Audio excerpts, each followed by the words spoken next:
होई माता की जय। जय। आज मैं आपको होई अष्टमी माता की कथा सुनाऊंगी।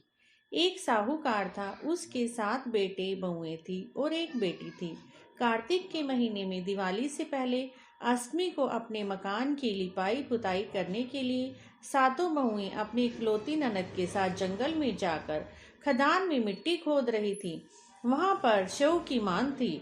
मिट्टी खोदते समय ननद के हाथ से कुदाली शव के बच्चों को लग गई और वह तुरंत मर गया, जिससे शव माता बहुत नाराज हो गई और बोली, मैं तेरी कोख बांधूंगी।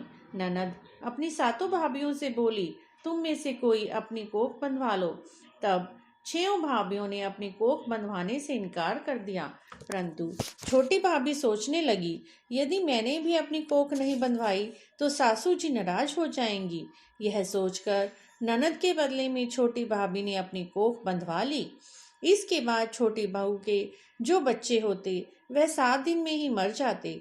एक दिन उसने पंडित जी को बुलाकर पूछा, मेरी संतान 7वें दिन क्यों मर जाती है?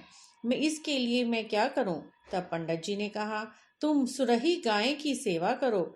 सुरही गाय शो माता की भाईली है, वह तेरी कोख खोल देगी, तब ही तेरा बच्चा जिएगा।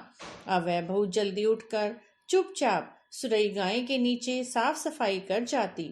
गाय एक पैर से लंगड़ी थी। गौ माता बोली, हर रोज उठकर कौन मेरी सेवा कर रहा है, आज मैं देखूंगी।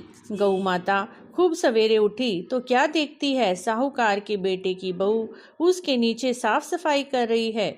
गौ माता बहू से बोली, क्या मांगती है? साहूकार की बहू बोली, शो माता तुम्हारी भाईली है और उसने मेरी कोख बांध रखी है, मेरी कोख खुलवा दो। गौ माता ने कहा, अच्छा। गौ माता साहूकार की बहू को अपनी भाईली के पास लेकर चली। रास्ते में कड़ी धूप थी। वे दोनों एक पेड़ के नीचे बैठ गई। थोड़ी देर में एक सांप आया। उसी पेड़ पर गरुड़ पंखनी के बच्चे को डसने लगा। साहूकार की बहू ने सांप ढाल के नीचे दबा दिया और बच्चे को बचा लिया। थोड़ी देर में गरुड़ पंखनी आई तो वह वहां खून देखकर साहूकार की बहू को चोंच मारने लगी। साहूकार की बहू ने कहा, मैंने तेरे बच्चे को नहीं मारा, बल्कि सांप तेरे बच्चे को मारने आया था। मैंने तो उससे तेरे बच्चे की रक्षा की है। यह सुनकर गरुड़ पंखनी बोली, मांग तू क्या मांगती है? वह बोली, 7 समुंदर पार शो माता रहती है, हमें तुम उसके पास ले चलो। गरुड़ पंखनी ने दोनों को अपनी पीठ पर बिठाकर शव माता के पास पहुंचा दिया। शव माता उनको देखकर बोली, अरे बहन, बहुत दिनों में आई हो। बातें करते हुए शव माता ने बीच में कहा, बहन, मेरे सिर में जुएं पड़ गई हैं। सुरही के कहने पर साहूकार की बहू ने उसके सिर की सारी जुएं निकाल दी। इस पर शव माता ने प्रसन्न होकर कहा, तूने मेरे सिर में बहुत सिलाई फेरी है, इसीलिए तेरे 7 बेटे और 7 बहुएं होगी। वह बोली, मेरे तो एक भी बेटा नहीं है, 7 बेटे कहाँ से होंगे? शो माता बोली, वचन दिया है, वचन से फिरूंगी तो धोबी के कुंड पर कंकड़ी हूँ। साहूकार की बहू बोली, मेरी कोख तो तुम्हारे पास बंदी पड़ी है। यह सुनकर शो माता बोली, तुमने तो मुझे ठग लिया। मैं तेरी कोख खोलती तो नहीं, परंतु अब खोलनी पड़ेगी। जा, तेरे घर पर तुझे तेरे 7 बेटे और 7 बहुएं मिलेंगी। तू जाकर 7 उतापन करना, 7 होई भरना, 7 कढ़ाई करना।